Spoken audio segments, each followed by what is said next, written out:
Welcome to TV20 News. I'm Dan Monroe.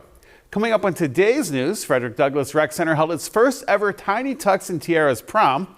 The Cleveland Police 4th District held their 9th annual Arts Fest. And later on, Centro Via 25 opened to great celebration.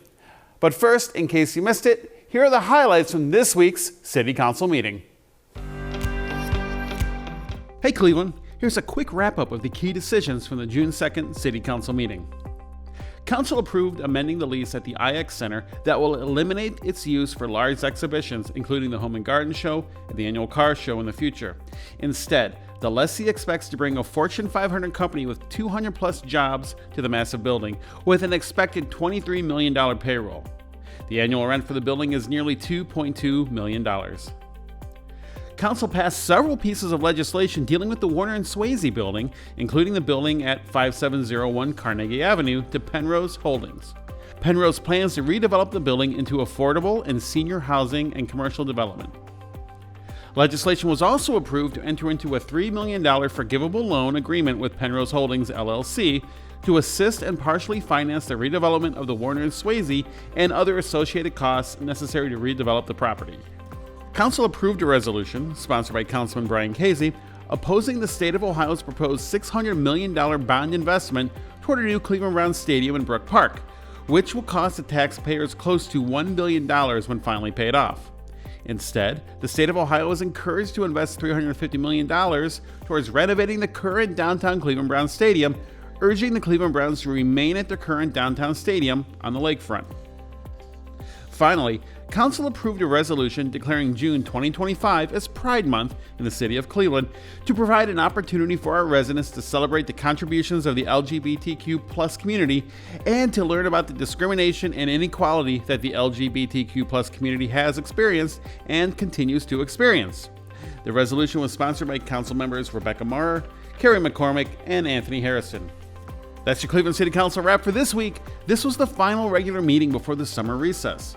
During the summer, 2 meetings will be held, one in July and one in August. Stay tuned to TV20 for more updates on how council decisions shape our city.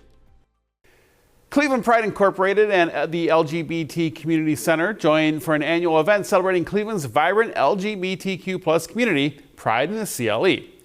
Pride in the CLE 2025 will take place on Saturday, June 7th from 11 a.m. to 6 p.m. Staging for the march will begin at 10 a.m. in Public Square, with the march stepping off at 11 a.m. Visitors are encouraged to come to the march being their authentic selves. Following the kickoff march, the event turns into a bustling all-day festival at Mall B and Mall C, featuring a diverse array of vendors. Areas of interest include healthcare, activism, social groups, and nonprofits, as well as a robust slate of music, entertainment, and DJs. The City of Cleveland and its partners held a ribbon-cutting ceremony for the first completed project of their lead-safe childcare facility program. We are right in front of the first home to complete our lead-safe program for child care facilities. This is such a critical component of the city's lead-safe work because we know that kids spend as much time at daycare as they do at home, so we need these daycare facilities, especially home daycares, to be safe for kids. Cleveland has an extraordinarily high rate of lead poisoning, and unfortunately the reason for that here in Cleveland is old paint.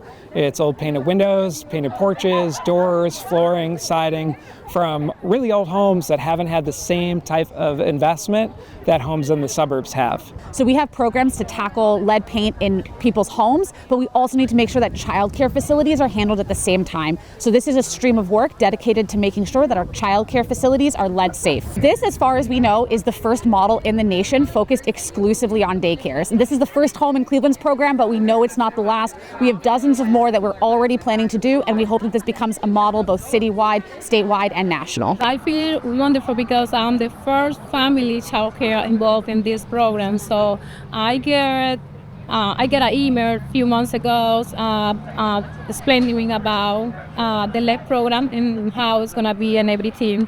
I get an email from Starting Point.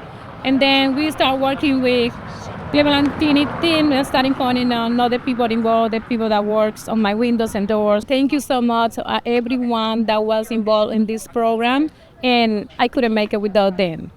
You know, it's great. It's wonderful being the first one and be part of the child care. So it's like I'm the first example for other childcare center or childcare home, and where parents know that their children are in a good place and safe place.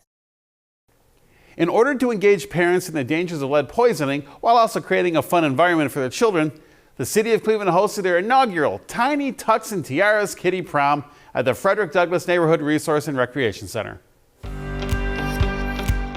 Today is a great day. Once that I mean by a great day is for an opportunity for us to address one of the most issues that we're dealing with as far as health challenges, which is lead poisoning happening in the children in the city of Cleveland. So when you having a partnership with like Z107, Cleveland Health Department, as well as other people that's on the front line trying to figure out how to address this lead safe issue, this is an opportunity to get the information to the neighborhood. I'm here for the kids. They're having so much fun. I'm here to support lead testing, lead screening for the children to keep them healthy. Many children don't even know that they might be affected with it, and they can get really sick with it. And I think many children should be aware of, like, hey, I'm living in a home that may have lead.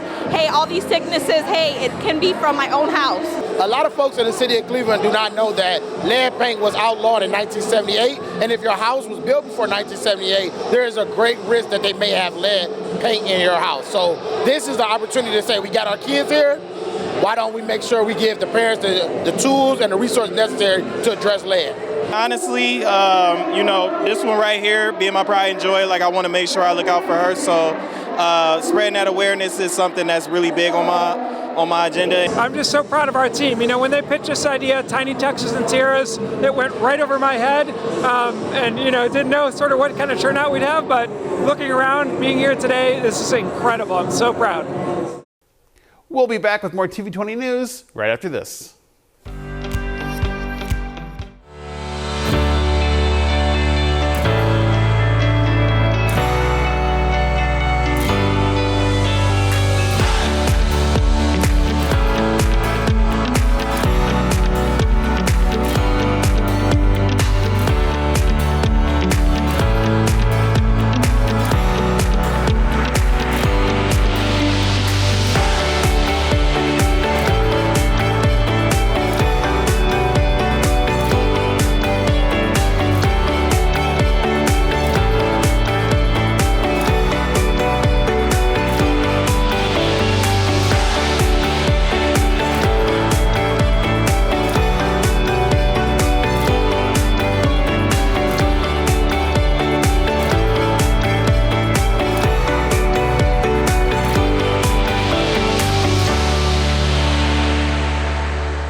Are you looking to have a fun and exciting summer while making money at the same time?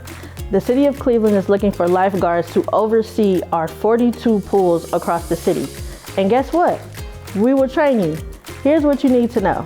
To be a lifeguard in the City of Cleveland, you must be 15 years of age, be able to swim 300 yards nonstop using front crawl and breaststroke, swim to the deepest end of the pool and retrieve a 10-pound object and return to the starting point on your back. Tread water for 2 minutes using legs only. Pass a written test 80% or better. For more information or to sign up to be a lifeguard, call your nearest rec center today. Welcome back to TV20 News. I'm Dan Monroe. I recently sat down with Darrick McDaniel of the Civil Service Commission to talk more about employment in the city of Cleveland.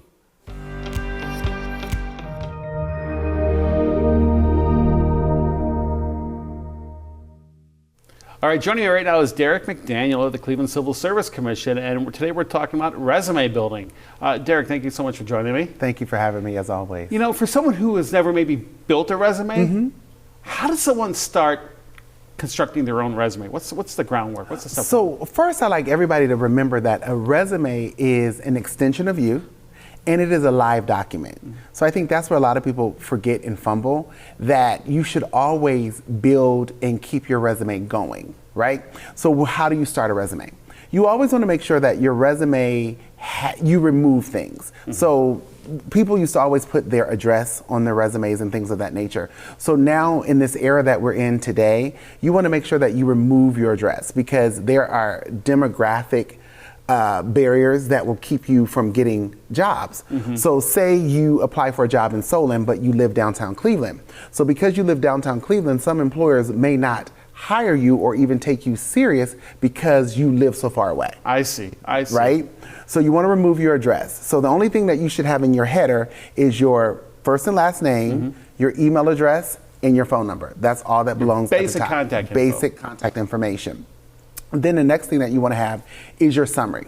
In essence, your resume should be able to grab the recruiter's attention within the first 70 seconds to a minute. That's all you have to impress us. So your header, summary. So you got to hit it and be very impactful. Those are the only things that we're going to look at first. You know, for me, that's the toughest part about the resume is coming up with that statement that best defines you as a worker.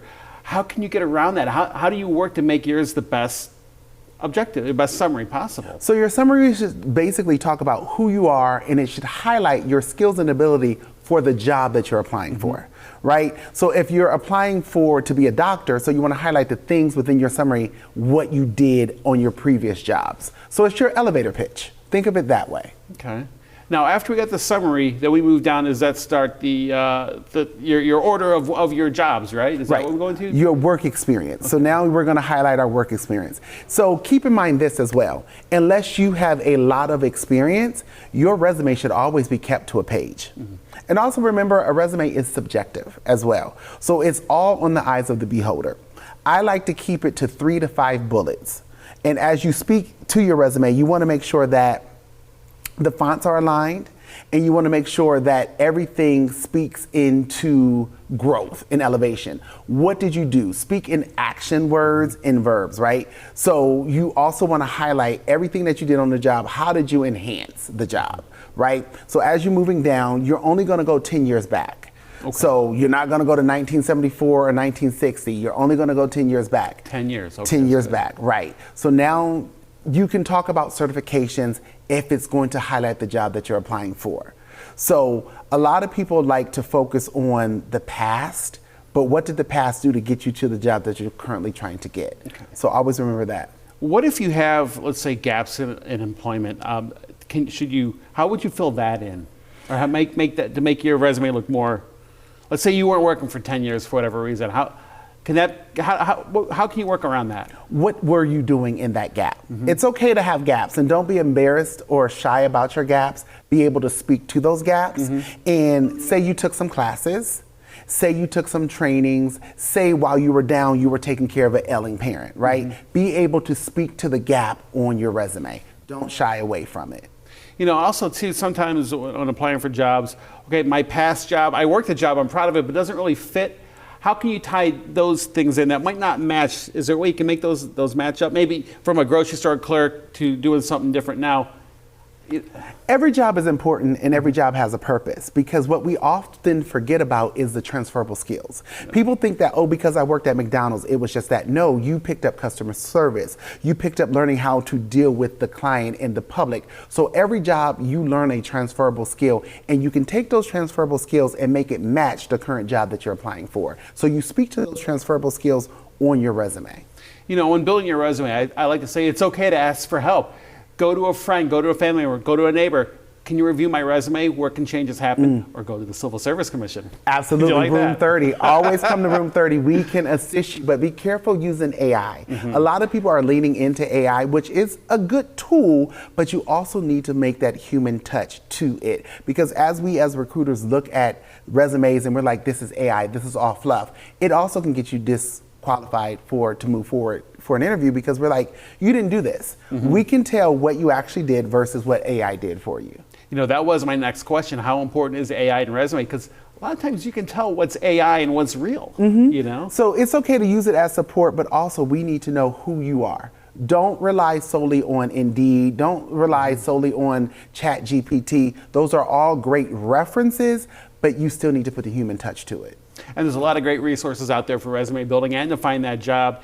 Internet, libraries. There's still libraries around. There's still libraries. And of course, the Civil Service Commission. And Room 30. lead me, if people want more information on that, where can they go? They can come to 601 Lakeside Avenue, room 30, down in the lower level of City Hall. We're waiting for you from 8 a.m. to 4:30. And lastly, if there's anything people should know about resume building we didn't talk about, what's your final message on that? Come see us. We are there waiting for you. We actually will be at the Greater Food Bank on tomorrow from 11 a.m. to 2 p.m. We're having a job and resource fair. We'll be waiting to see you. All right, Darrick McDaniel, thank you so much. All right, I appreciate it. I'm going to start working my resume now. Not really, boss, I'm just kidding. Thank you. The City of Cleveland's Office of Equal Opportunity invited those in the construction trade to meet with local business representatives to get their foot in the door for future City of Cleveland projects. Today we are really excited. We're part of this event. It's called the Community Benefits Resource Expo, in which we bring businesses down here to connect them with developers and prime contractors who are looking for quality talent here in the city of Cleveland. We have the Office of Equal Opportunity here. We have the Office of Community Development, the Office of Economic Development. We have 311, Marouche Brothers, many different construction companies who are here to help businesses who are looking for business plans, who are looking for opportunities to be contractors on big construction projects. I would say we can help any business and get them on a project, at least put them in a position, but you got to sell yourself. You got to be good at sell your qualifications and your experience. So that's what we're looking for. If you got qualifications, you got experience, we're looking for to get you on a project. Where we're going from here now is we're trying to take people from certifications. You get certified as a minority small business. We're trying to take you from getting your certification to getting your first job, either from the city of Cleveland or from a private developer. So that's where we're trying to take you. We're trying to take you from pen and paper to actually working on a city project or a city funded project. We have at least 2 more of these scheduled throughout the summer where we're going to bring businesses here who are looking for talented small businesses to be a part of their project. So we have a couple more coming. Dates will be coming soon. Look at the Office of Equal Opportunities website for the next dates to come. And to learn about future events with the City of Cleveland's Office of Equal Opportunity, you can contact their office at 216-664-4152. Local art was on display for all to enjoy at the 9th Annual 4th District Arts Fest. On an unseasonably cold morning, people gathered on the grounds of the 4th District Police Station to celebrate the 9th Annual Arts Fest. People could get their faces painted and even create some art themselves at the various stations. Snacks are available as well as resources and information from area businesses. As if that wasn't enough, the Cleveland Police set up their grill to make hot dogs for everyone. Hey, stay tuned. TV20 News will be right back. Today's vote, in my eyes, is not a very difficult one.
Hi, I'm Manny Hall, brand developer and owner of Manny Hall & Associates, and this is Ras Hassan, the Neighborhood Investment Manager for Cleveland's Southeast Side.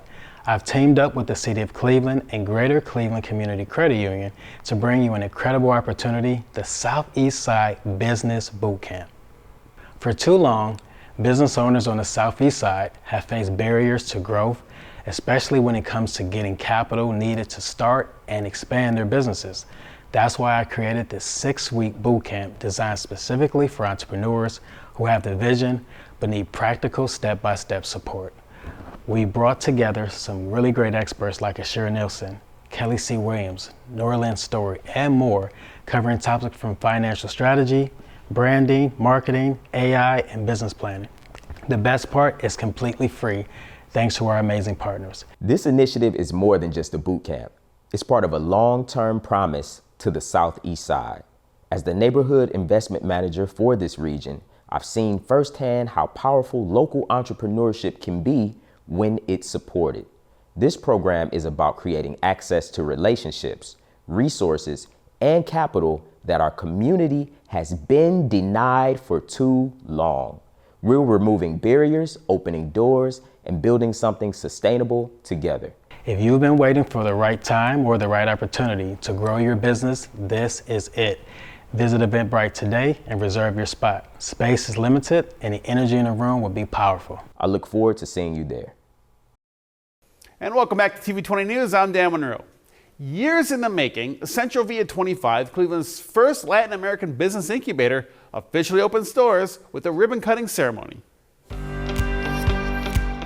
I have been covering Centro Via for multiple years, and I am honored to be here with you guys today for this grand opening. We're going to celebrate culture, we're going to celebrate food, we're going to celebrate people, and we're going to celebrate the enormous success this has been, and to be able to have this in the middle of this Clark Fulton neighborhood is incredible. This is the beginning. It's not about the last 10 years or the 4 decades that it took our community to get here today. It's about what we do when we leave here today, about a new beginning, a shift in our community, a shift in our city that we all deserve. Magical, amazing, $14 million spaces for community to happen, right? Why not us, right? I went to many people that had their events, and I would just look forward to one day having our turn. And this is our turn, but let this be the first of many ribbon cuttings, of many coming together and saying, we did this together. For so long, we've dreamed of a place that reflects the heart and soul of our Latino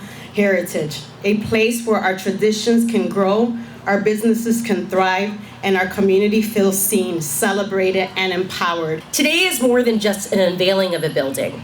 It's the realization of a vision, one born from love, dedication, and the unwavering belief that our neighborhoods deserve vibrant, inclusive spaces that reflect their identity, their resilience, and their future. So this is a great honor for me to recognize someone who has been a true champion for the Latino community long before either of us held elected office. Council President Blaine Griffin, and he has no idea that I was going to honor him. So this is a surprise. We want to thank you. Very much want to thank you. Very rarely am I speechless, but all I can say today is thank you so much, and thank you to the leadership of this young lady right here. This is a great day for everybody in this community.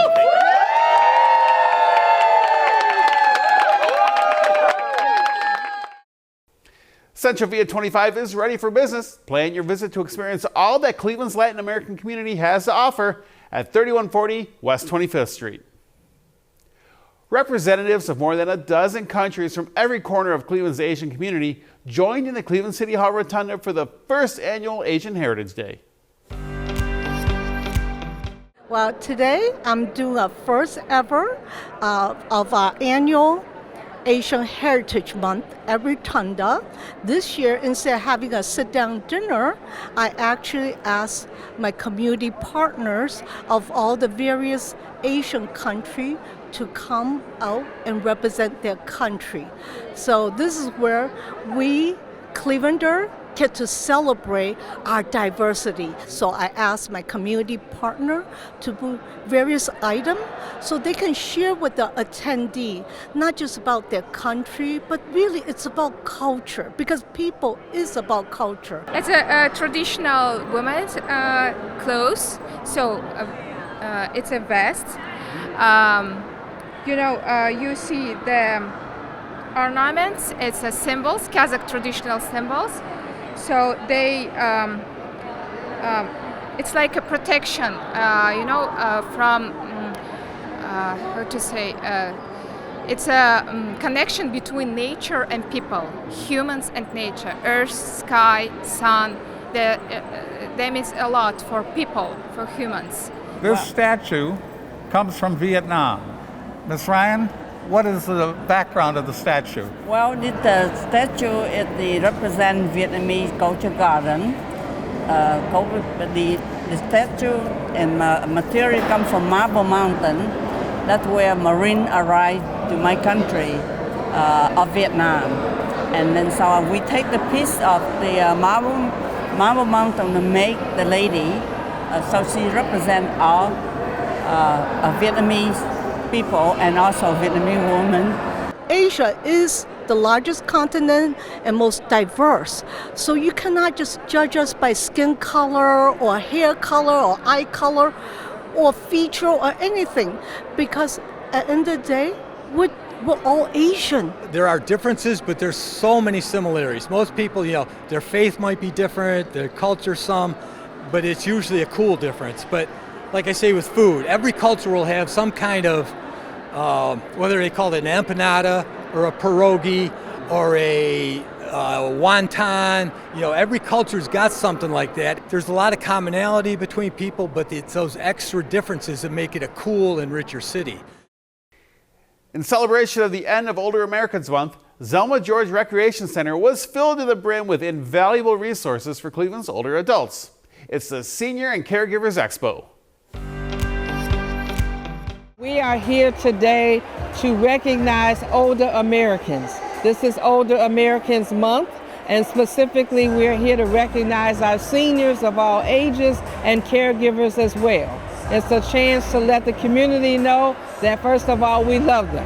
And second of all, if you need help, there's a resource somewhere that can help you, and many of these resources are free, and that's what we're doing today. We're educating our community on free resources that are available to help our seniors. You have questions about Medicare, there are representatives here who can talk about Medicare. If you have questions about Medicaid, there are representatives here who can talk about that. If you have insurance needs, if you have transportation needs, if you're not sure about your hearing and you need a hearing screening, or if you need a hearing aid, there's companies here who can help you with that. We had 40 vendors here today, and these 40 people are serious about helping you. And if they don't have an answer, they will find somebody who can help you, and that's the most important thing. We don't want you to leave and not get your questions answered. If they want to reach out to us, they can feel free to send us an email at events, events, @darpr, or you can call our office, which is 440-542-1060. And again, our office is 440-542-1060, and that's in reference to the Senior and Caregivers Expo, and all upcoming events are posted on Eventbrite. So check your Eventbrite calendar of events for upcoming events coming soon. We are constantly uploading new content on our TV20 Cleveland YouTube page, so make sure you hit that subscribe button so you don't miss out on anything. You can also connect with TV20 Cleveland on your favorite social media platforms like Facebook, Instagram, and X. Thanks for watching TV20 News. I'm Dan Monroe. Be sure to stay tuned for more on TV20. We are Cleveland.